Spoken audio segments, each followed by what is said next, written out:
ومن يتق الله يجعل له مخرجا ويرزقه من حيث لا يحتسب.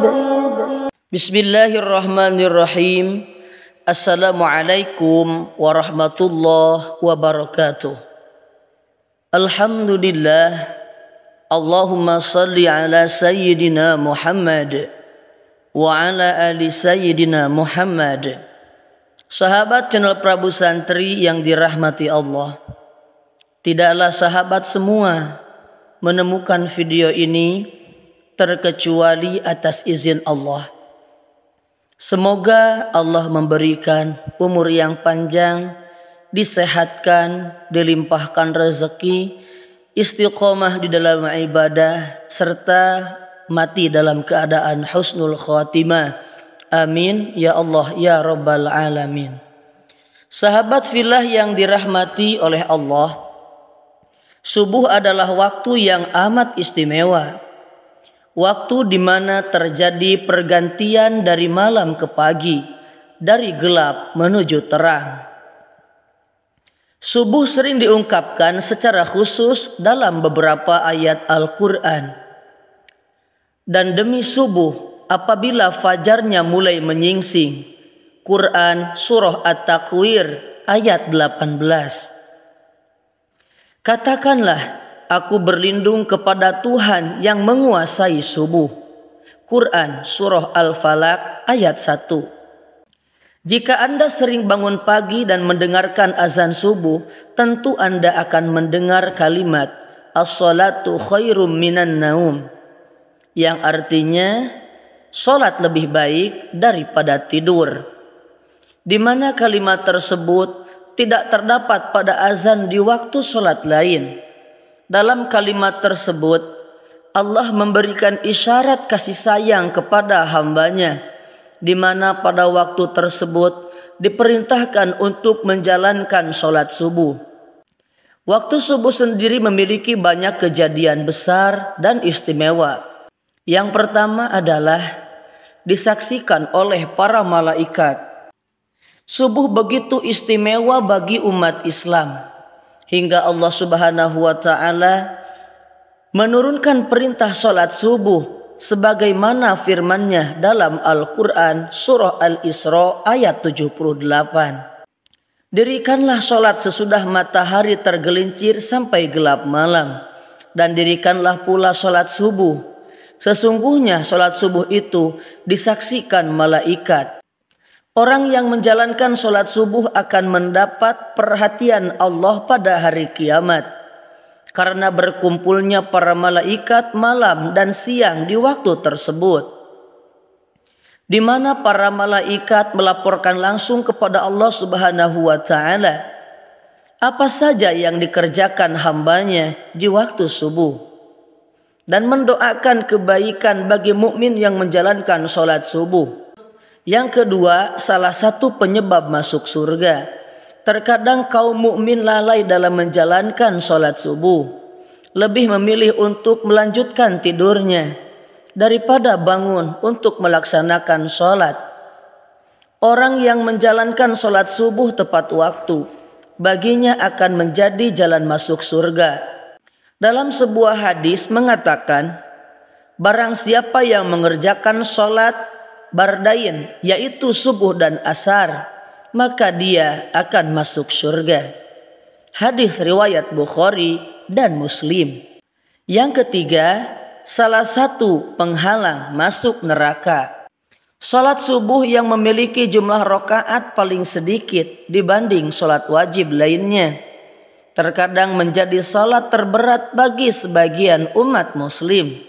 Bagi yang menjalankan salat subuh, baginya dapat menjadi penghalang masuk neraka. Seperti yang disampaikan dalam hadis berikut, sekali-kali tidak akan masuk neraka orang yang mengerjakan sholat sebelum matahari terbit di ufuk timur. Hadis riwayat Muslim dan Abu Daud. Yang keempat, berada dalam jaminan Allah. Barang siapa sholat subuh, maka dia berada dalam jaminan Allah. Hadis riwayat Muslim. Orang yang menjalankan sholat subuh mendapat jaminan keselamatan dari Allah. Allah akan memberikan perlindungan sepanjang hari tersebut, membuat hari menjadi lebih bersemangat dan terhindar dari rasa malas. Yang kelima, pahala seperti sholat satu malam. Bagi yang menjalankan sholat subuh berjamaah, Allah memberikan keistimewaan berupa pahala, seolah-olah orang tersebut menjalankan sholat sepanjang malam. Dan barang siapa yang sholat subuh berjamaah, maka seolah-olah dia sholat seluruh malamnya. Hadis riwayat Muslim. Yang keenam, bercahaya di hari kiamat. Bekas wudhu dan langkah kaki orang yang menjalankan sholat subuh berjamaah akan menjadi cahaya di hari kiamat menurut Islam. Kelak itu akan membedakan dengan umat lainnya dan menjadi jalan mendapat syafaat Nabi Muhammad sallallahu alaihi wasallam. Seperti sabda Rasulullah sallallahu alaihi wasallam, berikanlah kabar gembira kepada orang yang banyak berjalan dalam kegelapan, yaitu Isya dan subuh, menuju masjid dengan cahaya yang sangat terang pada hari kiamat kelak. Hadis riwayat Ibnu Majah dan Tirmizi. Yang ketujuh, lebih baik dari dunia dan seisinya. Salat subuh dianggap sebagai amalan yang kebaikannya melebihi dunia beserta isinya. 2 rakaat salat subuh itu lebih baik dari dunia beserta isinya. Hadis riwayat Muslim dan Ahmad. Yang kedelapan, melepaskan 3 ikatan setan. Setan senantiasa menjerumuskan manusia untuk menjauhi perintah Allah. Salat subuh dapat melepaskan diri dari tipu daya setan. Setan membuat 3 ikatan di tengkuk salah seorang dari kalian ketika tidur. Di setiap ikatan, setan akan mengatakan, "Malam masih panjang, tidurlah." Jika dia bangun dan berzikir kepada Allah, lepaslah 1 ikatan. Jika dia berwudu, lepas lagi 1 ikatan. Jika dia kemudian mengerjakan sholat, lepaslah ikatan yang terakhir. Yang kesembilan, terhindar dari kencing setan. Setan senantiasa punya cara untuk menyesatkan manusia. Mereka tidak pernah lelah menggoda manusia dari segala penjuru. Mereka melakukan tindakan agar manusia menghindari perbuatan-perbuatan yang baik. Dalam sebuah hadis riwayat Al-Bukhari dan Muslim, Ibnu Mas'ud radhiyallahu anhu mengatakan bahwa salah satu tindakan setan yang menyesatkan ialah mengencingi manusia. Orang-orang yang bangun kesiangan hingga lalai dalam menjalankan sholat subuh. Disebutkan kepada Nabi Muhammad sallallahu alaihi wasallam, ada seorang laki-laki yang tidur semalaman hingga waktu pagi dan kehilangan waktu subuh. Maka Rasulullah sallallahu alaihi wasallam bersabda, laki-laki itu telah dikencingi setan pada telinganya. Agar terhindar dari hal tersebut, manusia sudah selayaknya bangun di awal waktu subuh dan menjalankan salat subuh tepat waktu. Yang ke-10, waktu terkabulnya doa. Pada waktu subuh, malaikat siang dan malam berkumpul. Barang siapa yang menjalankan salat subuh dan memohon doa, akan didoakan oleh seluruh malaikat dan disampaikan langsung kepada Allah Subhanahu wa ta'ala. Manfaat doa dalam Islam pada kondisi seperti ini memang mustajab. Pada waktu itu adalah tersebarnya rahmat, banyak permintaan yang diberi dan dikabulkan, dan juga nikmat semakin sempurna kala itu. Hadis riwayat Muslim. Yang ke-11, waktu pembagian rezeki. Pada waktu subuh, malaikat membagi rezeki kepada manusia. Dianjurkan untuk berdoa atau membaca Al-Quran setelah sholat subuh. Barang siapa yang sholat subuh dan memohon rezeki, maka Allah akan memberikan keberkahan yang lebih kepadanya. Rasulullah Shallallahu Alaihi Wasallam bersabda, Seusai sholat subuh, janganlah kamu tidur sehingga melalaikan kamu untuk mencari rezeki. Hadis riwayat Tabrani. Doa pembuka rezeki dari segala penjuru memang sangat tepat jika Anda panjatkan di waktu datangnya sholat subuh, karena waktu tersebut merupakan awal dari aktivitas. Yang ke-12, waktu yang baik untuk berzikir.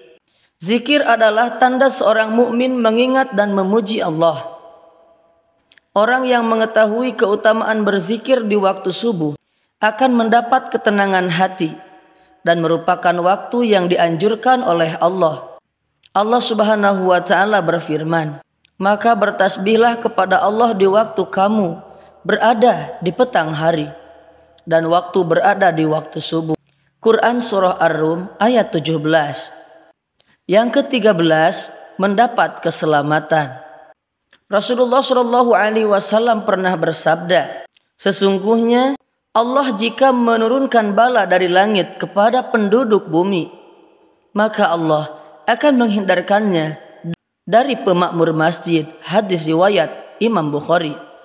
Arti dari hadis tersebut ialah orang yang menjalankan sholat subuh berjamaah akan terhindar dari mara bahaya.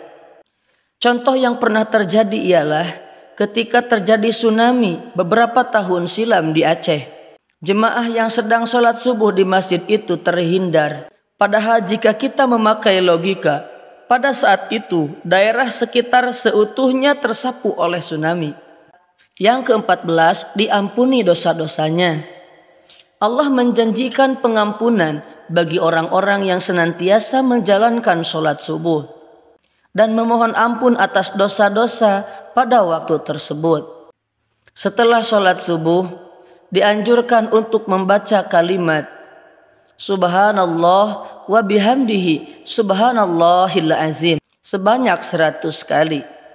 Rasulullah SAW bersabda, barang siapa mengucapkan Subhanallah wa bihamdihi subhanallahil azim 100 kali dalam sehari, ia akan diampuni segala dosa-dosanya, sekalipun dosanya itu sebanyak buih di lautan. Hadis riwayat Muslim dan Tirmidzi. Yang ke-15, terhindar dari sifat munafik. Dalam hadis riwayat Imam Malik mengatakan, batas antara kita dengan orang-orang munafik adalah yang menghadiri salat isya dan salat subuh. Hal itu dikarenakan orang munafik tidak akan sanggup untuk menghadiri kedua sholat tersebut. Hadis riwayat Imam Malik. Hadis tersebut menjelaskan bagi yang menjalankan sholat subuh dapat terhindar dari ciri orang munafik. Yang ke-16, dapat melihat Allah. Manusia dapat melihat Allah saat berada di surga nanti. Allah Zat yang Maha Agung akan menampakkan dirinya di hadapan hamba-hambanya yang dikehendaki, termasuk di hadapan hamba-hambanya yang selalu menjaga sholat subuhnya.